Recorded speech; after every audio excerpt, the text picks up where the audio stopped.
Chers participantes et participants de la cyberconvention qui se tiendra sur Discord du 3 au 5 avril 2020, je te propose donc une courte vidéo pour t'apprendre à te servir de cette plateforme. La première étape, elle est simple, c'est se rendre sur le site de Discord qui est affiché là, télécharger l'application, parce que c'est mieux d'avoir l'application sinon certaines fonctionnalités sont limitées, et de créer un compte. Parce que du coup on a limité l'accès à la convention avec des personnes qui ont créé un compte Discord à minima pour des soucis de modération. Une fois que tu as l'application et ton compte créé, tu peux passer à la suite. Ensuite, une fois que tu as Discord lancé et que tu es connecté, tu n'as plus qu'à cliquer sur le lien d'invitation qui se trouvera à peu près partout concernant la cyberconvention et tu débarques donc sur ce channel textuel qui s'intitule Accueil. Une fois sur l'accueil, je te parle et je te dis bonjour et bienvenue. Pour accéder au reste du serveur, tu dois prendre connaissance de la charte et la valider. Bonne convention. Donc c'est très simple. Sur Discord, tous les liens qui sont en bleu ici sont cliquables en fait et ça te redirige vers la charte. Concernant la charte, tu as pas mal de lectures et tu dois la valider. Donc, je t'invite à prendre connaissance de tous les éléments de la charte et une fois que tu as validé, tu as accès au reste du serveur et à la convention. L'interface de Discord est assez simple. À ta droite, tu as tous les membres qui sont connectés sur le serveur.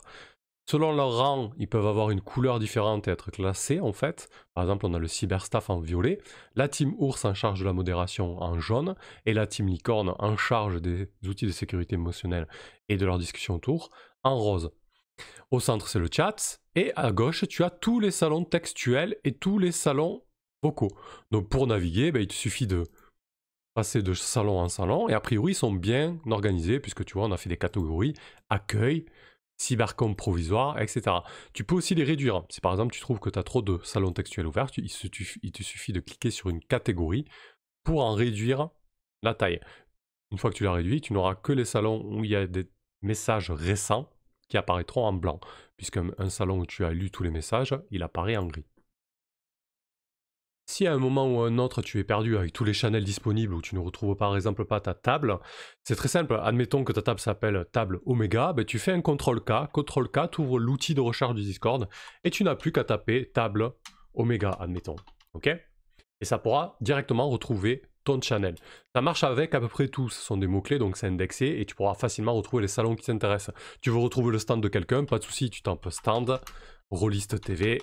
Et a priori, ça devrait le faire. Tu devrais retrouver ton channel. Pareil pour les channels vocaux. D'accord?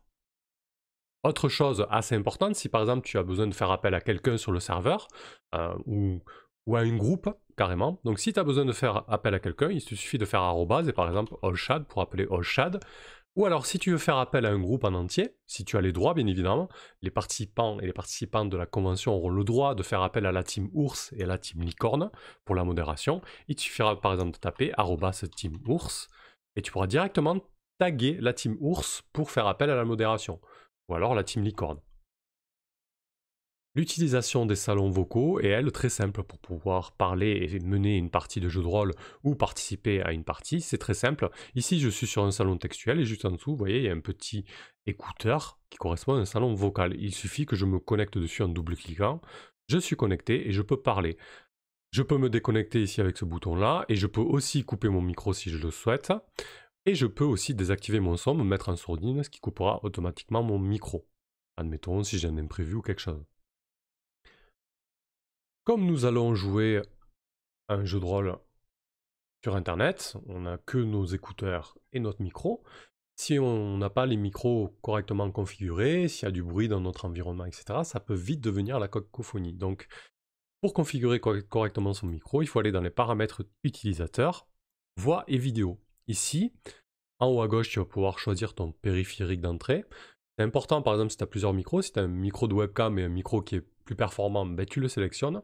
Et ensuite, tu vas pouvoir choisir ton périphérique de sortie. Tu peux aussi changer ton volume, etc. Et tu peux aussi, ici, avec la barre jaune et verte, décider à quel moment ton micro s'active si tu es en détection de la voix.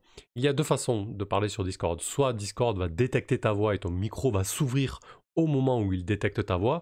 Ça, je le conseille si tu as un bon micro, c'est-à-dire un micro avec une sensibilité plutôt correcte qui ne permet de détecter que ta voix et pas les bruits environnants.